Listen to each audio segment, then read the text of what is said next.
It all started when Tiffany, this poor little rich girl who somehow decided she was entitled to my entire existence, showed up at our doorstep, wailing like a banshee, demanding to be recognized as my parents' biological daughter. My mom, bless her protective heart, was blocking the door like a human shield. "Honey," she bellowed to my dad, her voice a mix of disbelief and annoyance. "This girl says she's our daughter. Get out here and hold her down. She needs a reality check." My dad, bless his other, less than patient heart, just scowled from the living room. "Nah, I'm diabetic. Don't want to give this crazy lady any sugar." He barely looked up from his crossword. Tiffany, she went full ear-splitting banshee. "I am your real daughter. You'll regret this. You'll regret this so much." Her voice cracked, desperate and shrill. The ironic twist, the only regret my parents would ever have was if they'd actually let her step foot inside our home. See, in our last life, my dad hit the lottery, a staggering $30 million. And her supposedly fancy family, they were teetering on the edge of utter financial ruin. So, after my parents, in their tragically naive and kind-hearted way, took that demon in, our lives became a relentless, suffocating hell. She wanted it all, every last cent. So, to ensure she was the sole inheritor, she did the unspeakable. She set our house on fire, with us inside. Every single one of us. But what she didn't know, what she could never have foreseen, was that my entire family had been given a gift. A horrifying, beautiful, devastating gift. We'd all been reborn. And this time, we weren't just back. We were different. We were the Hudson family version 2.0. A little more unhinged, a lot more strategic, and utterly, terrifyingly sane in our madness. We were ready for her. Tiffany, still trying to squeeze out 2 pathetic tears, softened her voice, almost a whimper. "Mom, Dad, I was swapped at birth. I'm your real daughter. You don't want me anymore?" My dad, without missing a beat, slammed his hand on the armrest of his recliner. He strode over to her, his hand reaching for his belt buckle in a menacing gesture. "You crazy? Get out of here before I shoot you with this." He held up a bright orange super soaker pointed directly at her. Tiffany's eyes went wide, fear truly registering on her face. Her complexion turned ashen and she bolted. I guess she was too fast, too desperate to escape, to notice the toy gun my dad was playfully aiming. My mom, leaning against the doorframe, winked at my dad. "Go wake up your brother, honey. Family meeting." That's when it finally clicked for me. My eyes wide, I stared at my mom. "Mom? Dad? You reincarnated too?" She just gave me this knowing, slow nod, a mischievous glint in her eye. And right then, from my brother John's room, a panicked yell echoed through the house.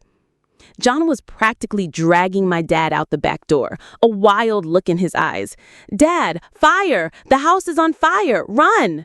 My mom, quick as a flash, blocked his path, hands on her hips. "There's no fire, you big oaf! Put your father down! Stop with the drama!" I rushed to explain to my, let's call him endearingly simple in this life. "John, we reincarnated 2 years ago. That demon, Tiffany, hasn't even shown up yet." John finally came to his senses, blinking, then looking around with a slow, goofy grin. "Our house isn't on fire? Dad didn't have a stroke?" My dad just gave a cold, dry laugh. "I'm a man of light, son. This life, I'm just hitting the lottery. No strokes." He was still trembling slightly and gasping for breath from John's impromptu rescue attempt, so it wasn't quite as intimidating as he probably hoped. John, gently touching my mom's dark, lustrous hair, hugged her tightly, sniffing her. "Mom, you're so young. No gray hairs." Then he turned to me, tears welling up in his eyes, a dramatic sob escaping him. "And Alice, even you're okay." I quickly took a step back. "If you dare get snot on me, John, I'll spin you around so fast you'll be dizzy right where you stand." He froze, then looked down at his legs. Alice, my leg! It's not broken anymore. He kicked his leg out, laughing with genuine delight. Feels like it just grew back. He started dancing around like a deranged monkey, pulling up his pants to show off his now perfectly normal, long legs. His body might be nimble, but his mind, well, that was a work in progress, and we wouldn't have him any other way. In this life, to completely throw Tiffany off our scent, we decided to play poor. Really poor. My dad returned the new house he almost bought with his lottery winnings and instead got a security guard job at her old apartment complex. Mom hid all her expensive fur coats, opting for patched-up clothes, and went to the market haggling for every penny like she was ready to fight to the death. John's fancy sports car from his past life became an old, beat-up Santana, and he started driving for a rideshare app after his real work. Me? Still in my second year of college, so I got a temporary pass, allowed to continue my relatively normal life for now. Even with the lingering rumors of my dad's lottery win, we looked like the farthest thing from a rich family, and I, being the most normal one, quickly became Tiffany's new target.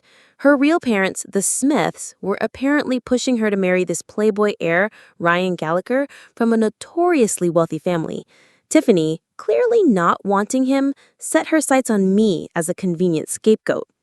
One day after class, John was off on a rideshare, so I was walking home. Tiffany blocked my path, grabbing my hand, her face a mask of utterly fake sincerity and guilt. Alice, you're the real heiress of the Smiths. I've had too many good things that were meant for you. I can't steal your destiny anymore. My destiny? I asked, raising an eyebrow, utterly unimpressed. You were engaged to Ryan Gallagher since you were little, she chirped, a triumphant glint in her eye. She looked at my old worn puffer jacket, her gaze filled with mock pity. Your jacket's so old. It probably doesn't have a single feather. Be careful, you'll catch a cold. My puffer jacket had more than just feathers. It had my fabulous self in it. I just gave her a sweet smile. Sorry, but I'm not into that kind of person. She looked genuinely confused. I like the bad boy, biker type. She still didn't get it. Actually, Ryan Gallagher races motorcycles a lot. He's pretty wild. I cut her off, a sly smile playing on my lips. You still don't get it, do you? I have a date now, Tiffany.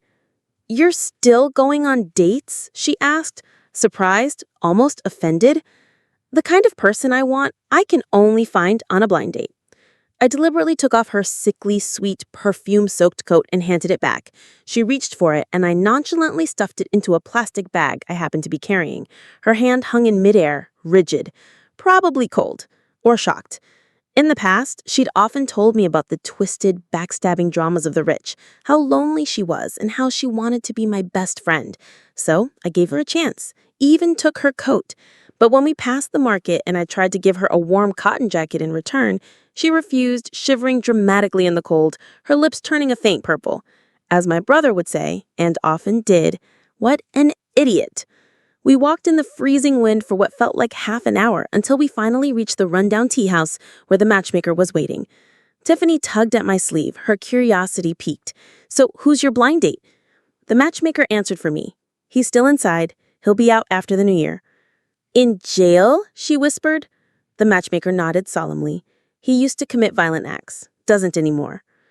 Only I remained perfectly calm. Do you have a picture? The matchmaker quickly pulled out her phone, scrolling to a photo. The guy on the left had a green dragon tattoo snaking up his arm. The one on the right, a white tiger, grinning widely. See? The matchmaker gushed, holding up the phone. Such a pure smile. You can tell he has no hidden motives whatsoever. Tiffany, still whispering, tugged at my arm. Alice, let's go, now. I looked at the picture, a faint, almost sinister smile on my lips. His smile makes his mole even prettier. The matchmaker beamed, delighted. You haven't even met him and you already like him? Like him? No, I said, my voice dropping, looking up at the matchmaker with an unnerving intensity. It's true love. My eyes had an almost feverish glow. I want to meet him now. The matchmaker swallowed hard, her face paling. You'll have to wait until after the new year. I picked up my teacup, took a slow sip, then slammed it on the table in front of her with a startling thud. Then, with a terrifying wide grin, I spat the tea right into her face. I grabbed her shoulders, my grip like iron, and started screaming, my voice rising in pitch and volume. I can't wait. I want to meet him now. Or maybe I'll just end you now and meet him inside.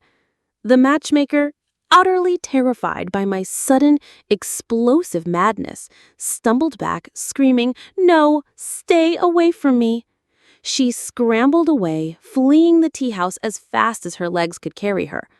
The entire room fell silent. I sprawled across the table, my face turning to Tiffany, who was huddled in the corner, shaking like a leaf. "I finally found the person I like, Tiffany. You'll help me, right? You said you wanted to be my best friend. Just one life, for my precious love." I chased her, clutching my head, screaming, "Ah, my love-crazed brain! It hurts! It hurts so much!" Tiffany ran for her life, tripping and falling flat on her face as she reached the door. After my little episode, the tea house was completely silent. I calmly called the owner over to pay the bill, my eyes casually sleeping over a well-dressed couple sitting in the corner. My biological parents, the Smiths. What a planned coincidence. Years ago, they knew about the switched babies. When they found me, John was peeling a roasted sweet potato for me. A large piece fell to the ground, and I carefully picked up the dirty bit and popped it into my mouth. John, beside me, slapped his thigh, roaring with laughter. "Alice, are you eating dirt?" My birth parents, seeing this, immediately concluded I was developmentally challenged and left me. After this performance, they definitely wouldn't want me. Perfect. I stepped out of the tea house, and there he was, my brother, John, leaning against his old Santana, waiting for me. The setting sun cast a soft, warm glow, painting him in an almost cinematic light. He wore a simple black jacket, and when he looked up, there was a quiet, contemplative air about him. He pulled a hot, roasted sweet potato from his jacket pocket and handed it to me. "Sorry I was late picking you up today.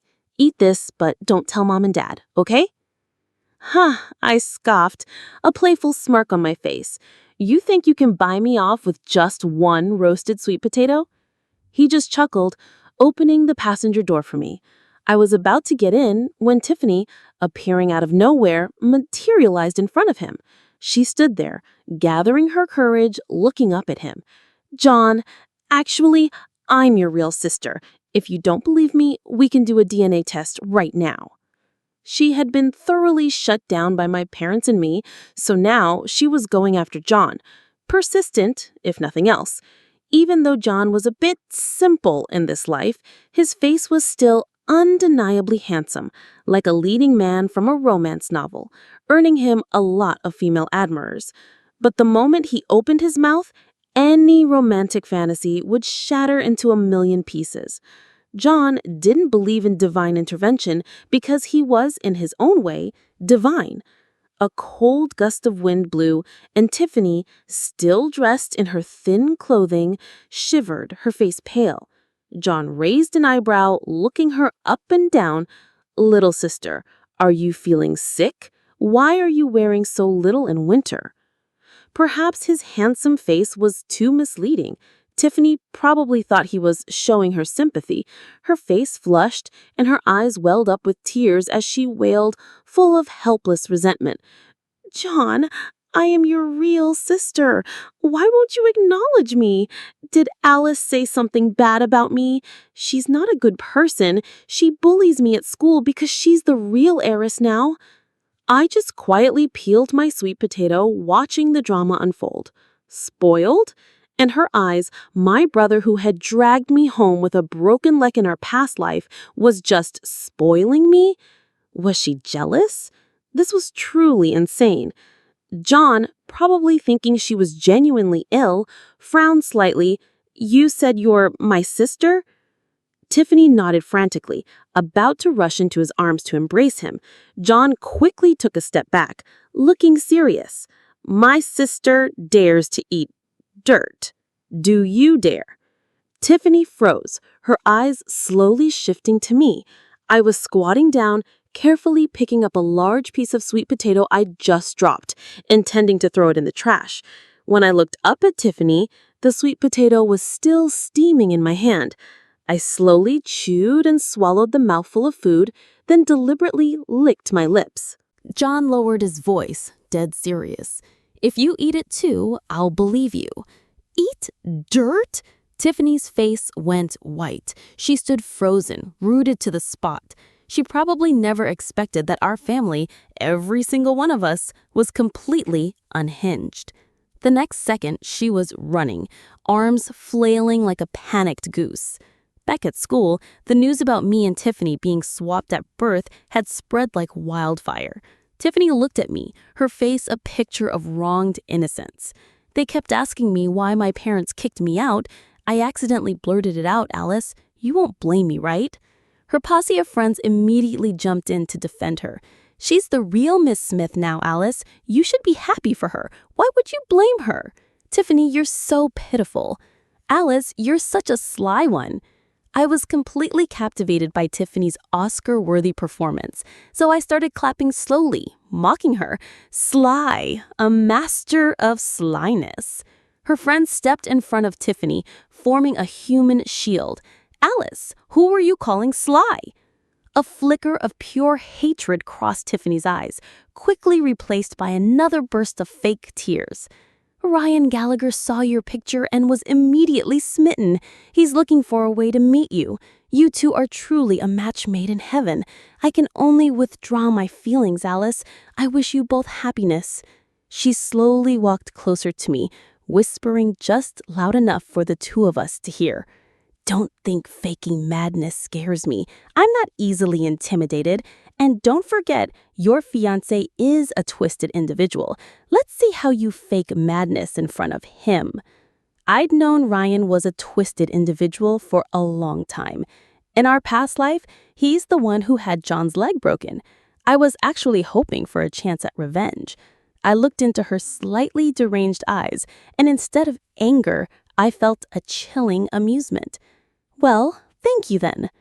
Tiffany looked genuinely bewildered. You're crazy. Why are you thanking me? Immediately her expression changed, as if she'd been terribly wronged.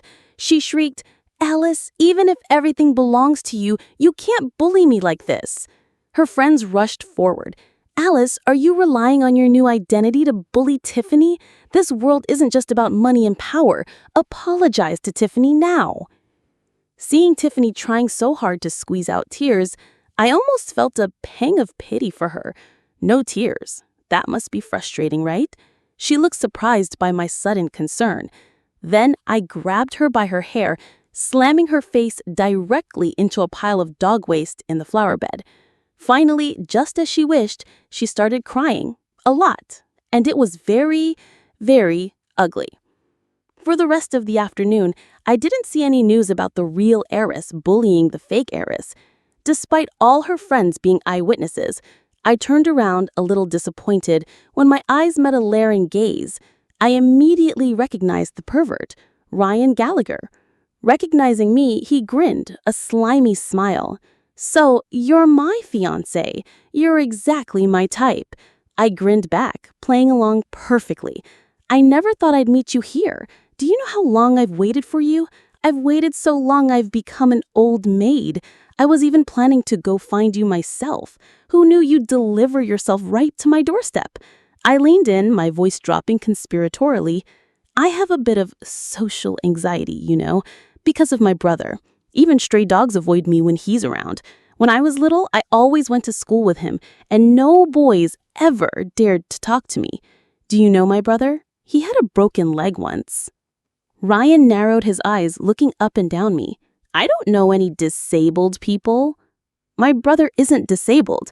I paused for dramatic effect. He's a beautiful piece of broken jade. And you are a perfectly formed piece of, well, you know. Brian's eyes widened. What did you say? I just smiled sweetly at him. I didn't say I don't like it. Hearing my confession, he suddenly swelled with confidence, puffing out his chest. Even if you have some beauty, you've lived outside the wealthy circles since you were little and haven't been properly educated. Besides, the Smith family is in decline now. You're not worthy of me. Understand? I stared at him. This flat fish, daring to say I wasn't worthy of him? He cleared his throat, trying to regain his composure. But still, you're not bad for a bit of fun. My eyes curved into crescent moons. Fun! I love dangerous games. He grinned wider, a truly disgusting, lecherous smile. You really are a cunning girl. I led him to a storage room on the mezzanine floor. As Ryan reached for the light switch, I stopped him. No lights. It's more exciting in the dark. Oh, my cunning girl, he purred, and I heard the unmistakable sound of his belt buckle unlatching. I pretended to be scared, trembling and backing away. Didn't you say you wanted me to lead the way? What are you doing? He advanced, unzipping his pants. You're playing hard to get, huh? I screamed, backing into a corner. What are you doing? Taking off your pants? Don't you know I'm allergic to needles? His face immediately changed. You're going too far.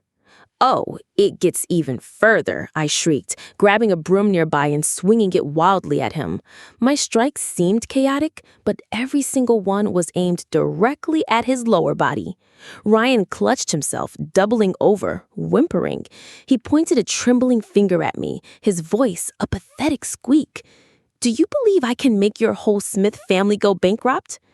There's something even better than that, I yelled, my eyes gleaming with maniacal glee. I struck harder, faster. Finally, he collapsed to the ground. Before he passed out, he managed to gasp. Do you know what happens if you cross the Gallaghers? My father will punish you. You awful girl. You're finished. I, of course, knew exactly what happens if you cross the Gallaghers. That's why I had prepared everything. I wouldn't let them harm me or my family again. Just as Ryan lost consciousness, the door behind me burst open. He didn't know that the room we were in had a one-way mirror wall, but during construction, it had been installed backward, meaning if the lights were on inside, everyone outside could see everything clearly. And right below this storage room was the school auditorium, currently packed with thousands of students attending the school's anniversary celebration. With the current speed of the internet, the video of me dealing with this twisted individual must have already gone viral. After I caught the police, my biological parents, the Smiths, and Ryan Gallagher's parents, the Gallaghers, all rushed to find me. This was the first time I spoke to my birth parents in this life. My biological father, Mr. Smith, slammed his hand on the table. If you don't listen to me, I won't acknowledge you as my daughter. My biological mother, Mrs. Smith, wiped away fake tears. Alice, Mom is heartbroken for you too, but luckily nothing serious happened. For the sake of the Smith family's business, just let this go. These two, they really should have been actors. What a waste of talent. I smiled sweetly. What do you mean nothing happened? Didn't I just rid the world of a menace? Ryan's mother was shaking with rage, glaring at me as if she wanted to devour me. If anything happens to my son, I won't let you off the hook. Ryan's father, Mr. Gallagher, smiled thinly, his eyes cold and threatening. Little girl, I heard you have a good relationship with your adoptive parents, but they're utterly useless and poor, aren't they? Oh, and you have an older brother who drives a rideshare? Being a rideshare driver is very dangerous, you know. He was using my family to threaten me. Mr. Gallagher, that old fox, was notorious for his ruthless tactics. In our past life, after I escaped Ryan, I had reported him to the police, but Mr. Gallagher had destroyed all the evidence and spread rumors that I was a gold digger who actively seduced Ryan. My parents, no matter how hard they tried, couldn't get justice for me. I smirked. I know I can't win against you, Mr. Gallagher. Last year, there was a girl who sued Ryan for harassment, and you used the same tactics to make her drop the case, didn't you? Mr. Gallagher laughed, arrogant and confident. You know it. Good. I continued, my voice even. I also heard that 2 years ago, a girl was falsely accused by you of being scandalous and actively pursuing Ryan. She ended up taking her own life. Mr. Gallagher's expression changed. How do you know that? Because I reincarnated, of course. I smiled at him. So, I guess you've confessed then. Mr. Gallagher chuckled, his face a picture of pure villainy. Little girl, are you a police officer? Confess to what? Did I say anything just now? Mr. Smith, Mrs. Smith, did you hear me say anything? My biological parents quickly shook their heads, denying everything. I calmly looked at the hypocrites in front of me, smiling. Our conversation just now, I've been live streaming it. I took off the button-shaped spy camera disguised on my shirt and held it up in front of them. If you don't know what to say, then just wish my audience a Happy New Year. Just as I finished, Mr. Gallagher's assistant burst in, panting. Mr. Gallagher, her live stream already has 20,000 viewers. Don't say anything wrong. It's too late. I smiled at Mr. Gallagher, a triumphant gleam in my eyes. From now on, if anything happens to me or my family, you, Mr. Gallagher, will be the first one investigated. I never intended to make peace with you. Crossing me, you just stepped in a pile of trouble. Unlike our past life, where Mr. Gallagher destroyed all the evidence and I had nowhere to turn for justice, this time I had exposed his true colors to 20,000 people. They would all be my witnesses. At first, some people doubted if my live stream was just an act, but after the broadcast, more and more people came forward to expose the criminal behavior of the Gallaghers, father and son. The police quickly took them in for investigation. The internet was flooded with condemnation for the Gallaghers. No amount of money could silence public opinion. The police immediately formed a special task force to investigate all the accusations. In the end, Ryan Gallagher was sentenced to 20 years in prison. Mr. Gallagher was sentenced to life imprisonment. The Gallagher empire crumbled. Perhaps I had been too strong. Oddly enough, even though I was the victim, I didn't receive much sympathy from anyone. Only my brother, John, picked me up from school every day. When I got out of the car at the school gate, he slipped a bottle of pepper spray into my bag, reminding me, "Don't talk to strangers." I looked up at him. "John, don't you think those twisted people are more afraid of me now?" John rarely reached out, but he gently ruffled my hair, his voice soft. He seemed to be blushing slightly. "I never thought you saw me that way." For a moment, the atmosphere became awkwardly tender. John and I had grown up teasing each other, and this mushy stuff was completely out of our comfort zone. I cleared my throat. "John, your leg isn't broken this life, so the broken part refers to your playful nature." His smile faded. He just pointed at the school gate. "Little sister, you're just 2 steps from the gate. If you don't go in now, I'll kick you in." This felt right. Alice Hudson? Just as I stepped through the school gate, a voice called out to me. I turned around to see my ex-boyfriend, Mark. Just like a typical romance novel, Tiffany and I were tied to the same man. That man was Mark. I remembered in our past life, after he got involved with Tiffany, he ended up deep in debt and, well, things didn't end well for him. But I was never one to help others, so the first thing I did after reincarnating was dump him. If he hadn't shown up just now, I would have completely forgotten about him. His eyes held a mocking look. "So, you know your true identity now? And you're still so close to your brother? Don't you think it's odd?" I thought he was confused. "Mark, your outlook must be skewed because everything you see seems tainted."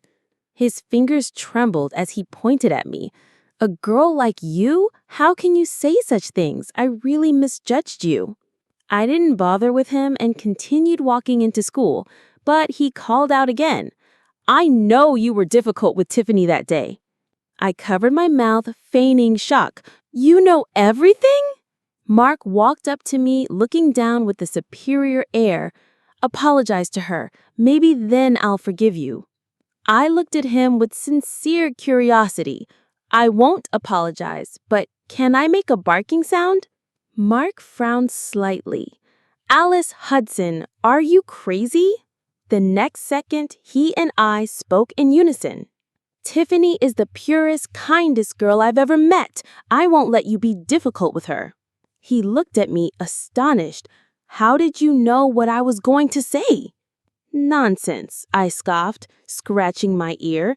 In my past life, every time you showed up, you said those exact same lines. It's like you're a glitchy character. I made a couple of barking sounds. Okay, I've barked. Can I go now? Mark continued yelling behind me. Alice Hudson, you make me uncomfortable now. Good. My good morning mood was ruined. I stopped, slowly turning back to him. I know why you talk like that, Mark. That day, when I shoved Tiffany's face into the dog waste in the flower bed, you kissed her, didn't you? Mark froze, then seemed to remember something, instinctively covering his mouth in retching. I clicked my tongue. True love really does conquer all, doesn't it? Next time, can you two just lock yourselves in a room somewhere? During the holiday break, my brother John took me to a business dinner for a rival company.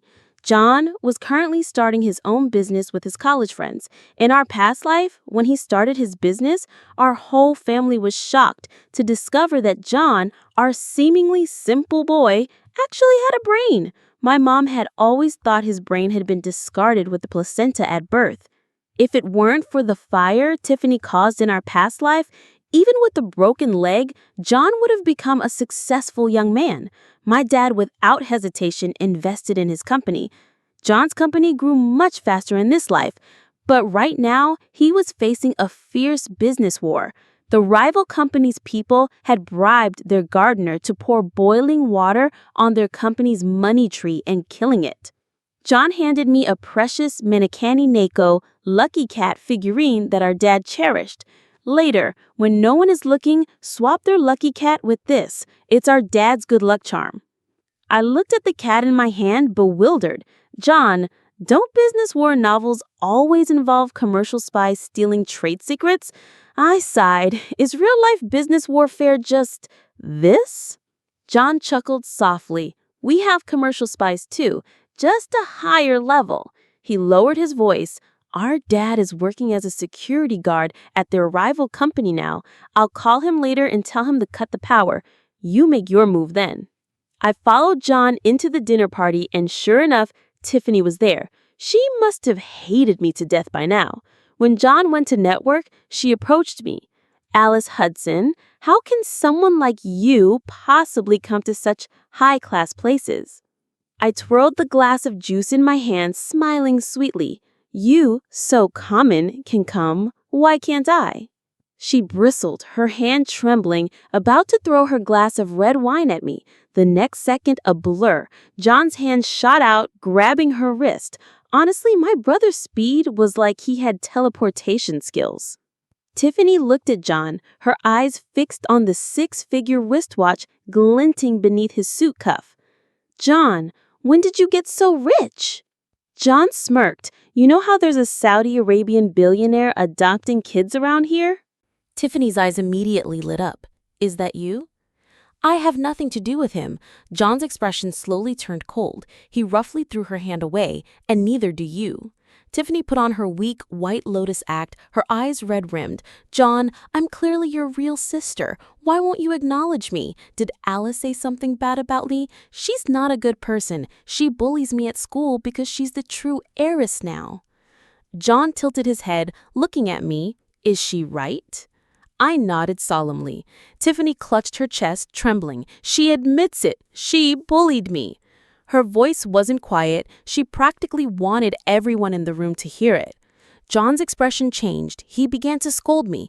Alice Hudson, what did I teach you before? Martial arts? Judo? Taekwondo? Did I teach them to the dogs? You dealt with her, and her face isn't even bruised yet? She can still complain to me?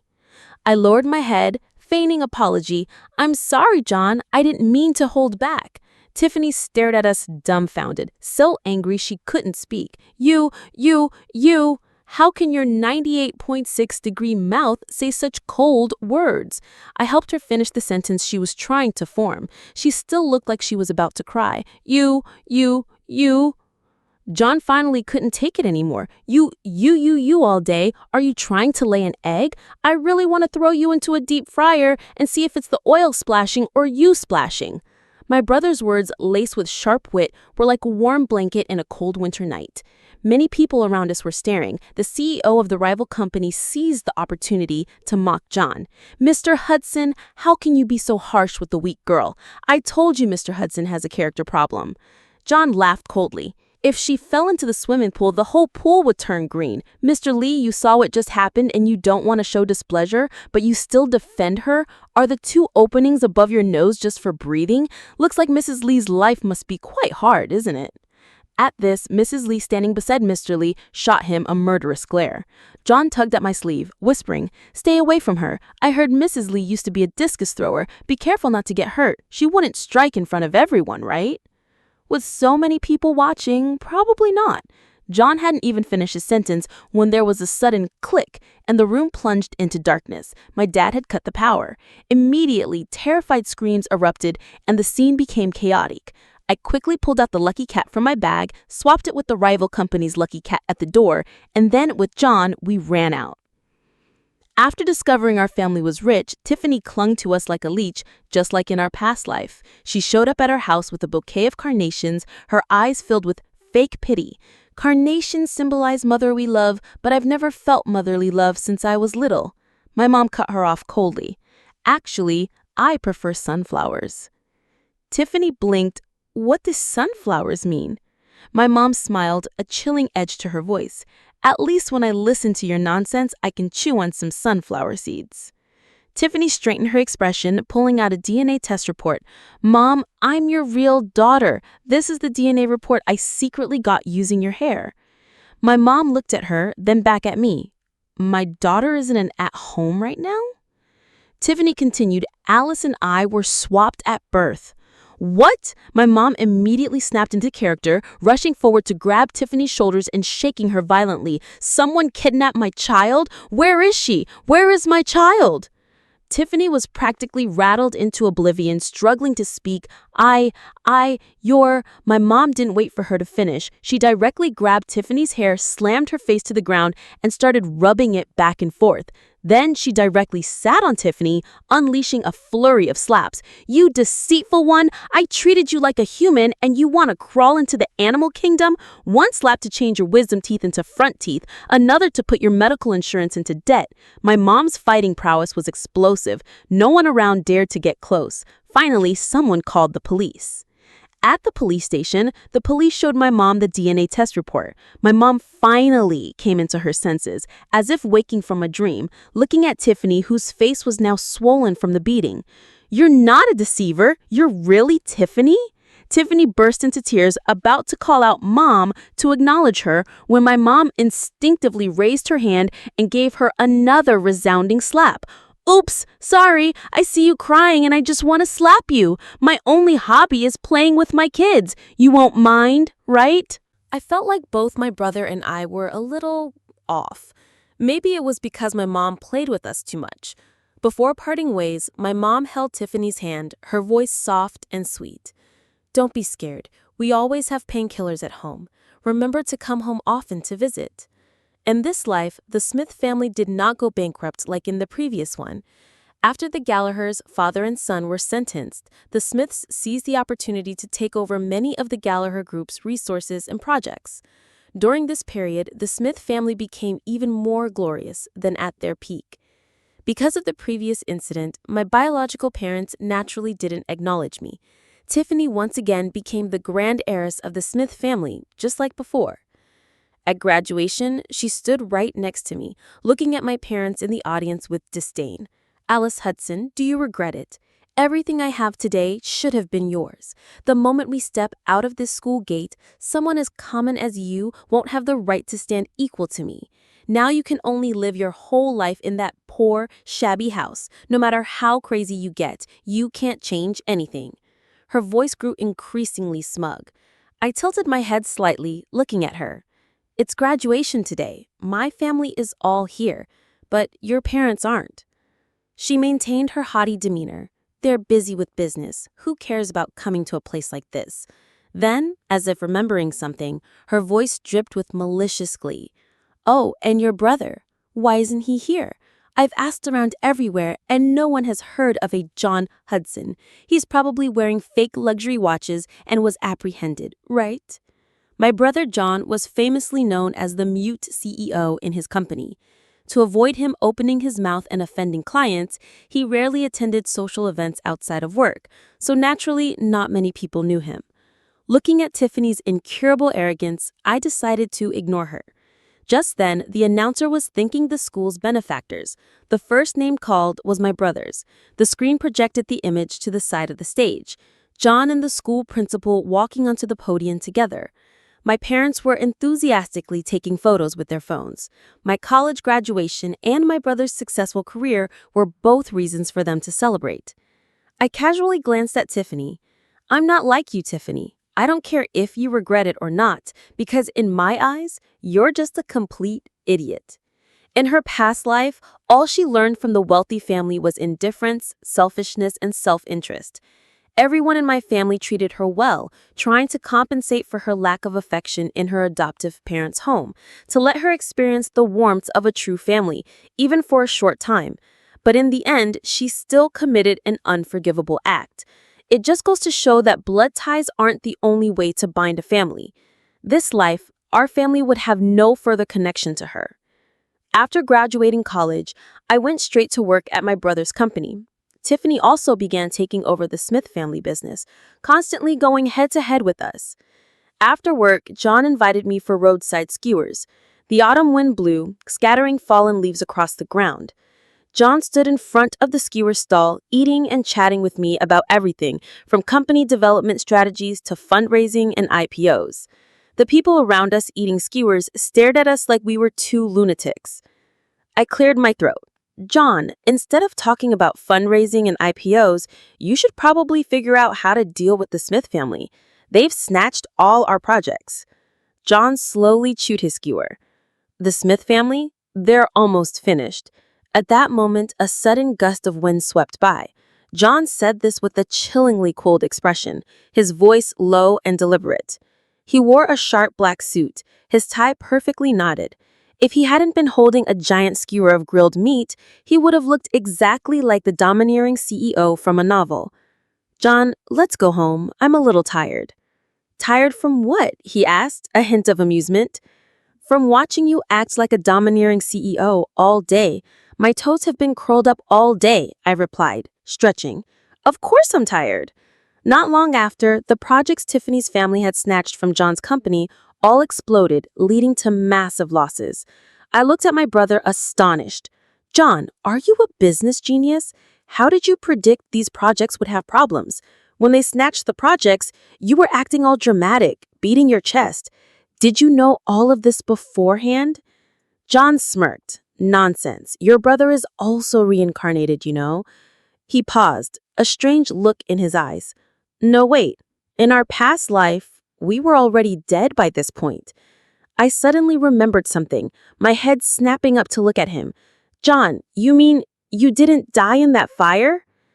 John, uncharacteristically serious, looked at me for a long moment, then reached out and gently ruffled my hair. "I've already avenged everyone, Alice." Only then did I realize that after the fire in our past life, John had been severely burned but hadn't died. Tiffany had also run out of money and fled abroad. It took John a long, long time to find her. In the end, he had avenged our entire family. My vision blurred, tears welling up. Suddenly, I heard John say, "If you cry, I'll get a dog to lick your face." My tears immediately retreated. I sniffled. I was used to it. Every time I got a little emotional, John would ruin the moment. After a series of the Smith family's projects imploded, not long after, the chairman and his wife of the Smith Group were exposed. The very same biological parents of mine who had appeared in the live stream advising me to reconcile. The Smith family's reputation plummeted, their stock price crashing. Many netizens began questioning their ethics, demanding a thorough investigation into the Smith Group. Soon, the Smith family was found to have evaded hundreds of millions in taxes. The day the Smith Group declared bankruptcy, my biological father, Mr. Smith, died of a heart attack. Tiffany, after her family's bankruptcy, quickly got together with Mark. Although Mark's family was well off, it wasn't enough to support her extravagant lifestyle. After she drained all his money, she quickly dumped him. After that, we didn't hear anything about her for a while. Meanwhile, my brother's business grew more and more successful. We also moved into a newly bought mansion. But our neighbors around us refused to believe John earned so much money. The rumors of my dad winning the lottery started swirling again. My dad, fed up, finally dropped the facade. He admitted he had gotten rich. Besides supporting John's startup, he had donated a lot of money to an orphanage. When our whole family attended the annual business conference, Tiffany, who had been missing for so long, suddenly reappeared. As if to prove she was still one of us, she also started acting completely unhinged. She lay down right outside my brother's company building, rolling around and complaining loudly. "Everyone, come see. I was swapped at birth. My dad won $30 million. My brother started a company and became CEO. They got rich and now they don't acknowledge their real daughter. My adoptive mother even hit me in the street. The adopted daughter they mistakenly took in even was difficult with me. My life is so miserable." As she screamed, she pulled at her hair, rolling on the ground, then suddenly started crawling on all fours. She lunged towards me, but the security guards stopped her. She could only scream at me, her voice hoarse. "Alice Hudson, this is all your fault. You took everything from me. I'll make you regret this. You think you know madness? Let's see who's crazier." I looked at her, calm as a capybara. "My family is happy, Tiffany. I'm not crazy anymore. Are you trying to use playful tactics to defeat playful tactics?" My dad slowly walked up to her, sighing dramatically. "Today, you've become like this because the Smith family didn't raise you well. But what's done is done. I don't blame you anymore. Now, Alice and John are living very well. The only person I've wronged in this world is you." My mom frowned, looking at the scene. "Your dad is truly a saint. Donating to charity, he should just use that money to build himself a temple." Just then, something even more shocking happened. My dad opened the gift box in his hand and took out a bank card, handing it to Tiffany. "It's your birthday in 2 days. There's $30 million on this card. The password is your birth date. I hope with this $30 million you can live well." I elbowed John. Was that gift Dad just opened the birthday present he intended for me? John barely nodded. "Yeah." $30 million. My dad gave the $30 million he intended for me to Tiffany.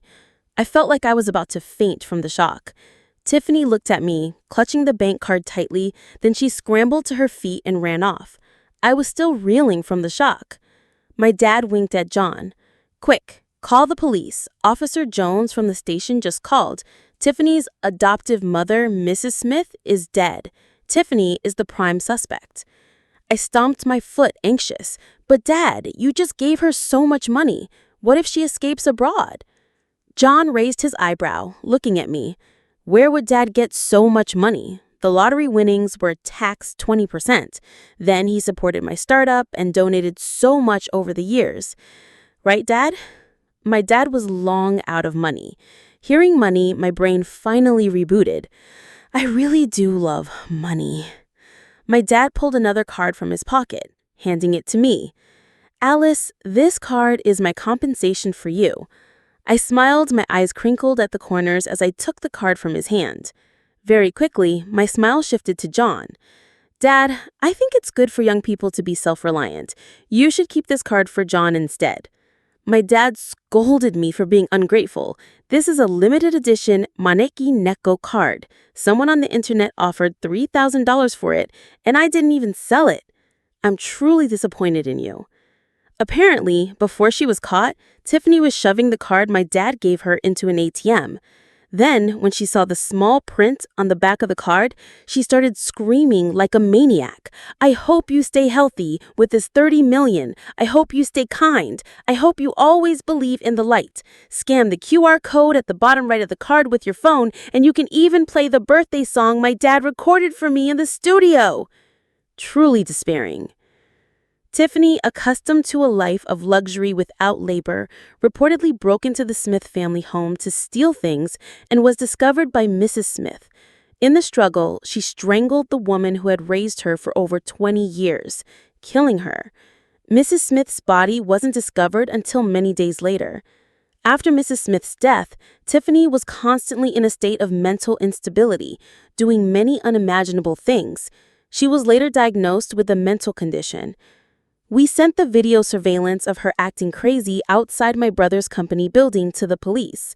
After multiple experts diagnosed her, they determined she was feigning illness to evade punishment. The police then investigated and found that the doctor who issued her certificate was Mark's uncle. Mark and his uncle went to prison for fabricating evidence. When Tiffany went to prison, neither one of my parents wanted to see her. Only I went to visit. She looked much thinner. When she saw me, she suddenly became clear-headed. Alice, can you write a letter to reduce my sentence? I want to live. I'm not a Smith. My lawyer said that even if I have blood ties to the Smiths, I can still write a letter to reduce my sentence. I really didn't mean to. Can you forgive me? Whether she meant it or not, it had nothing to do with me. I quietly looked at her for a moment. Besides having blood ties, my biological mother and I aren't close at all. You should go down there yourself and apologize to her. Her calm expression immediately shattered. She began to pound on the glass in front of her like a maniac. I'm like this today because of all of you. It's all because you were too harsh with me. It's all because my biological parents didn't want me. That's why I ended up like this. She was quickly restrained by the guards behind her. She didn't regret it. She still blamed everyone else. Someone as incurable as her didn't deserve any more chances. I stood up, looking at her. You probably don't know, Tiffany, but in our past lives, all of us gave you chances, but you didn't cherish them at all. So in this life, you have no more chances. Not long after, Tiffany was sentenced to death. Mom, Dad, I was swapped at birth. I'm your real daughter. You don't want me anymore. My brother was on the phone, turning to me. Mom wants to know what you want for dinner tonight. I thought for a moment. Sour fish soup. From the other end of the line, I heard my mom calling my dad to go buy fish. My dad, engrossed in his game, vaguely replied. My brother put his hands on the steering wheel, focusing on driving. I sat in the passenger seat, watching the scenery flash by outside the window. The warm sunlight bathed my face. In my ears, I could still hear the distant, happy squabbles of my parents, the constant, loving bickering. I was truly lucky to have been given such a family by fate. I turned to look at my brother, a gentle smile on my face. John, let's go home.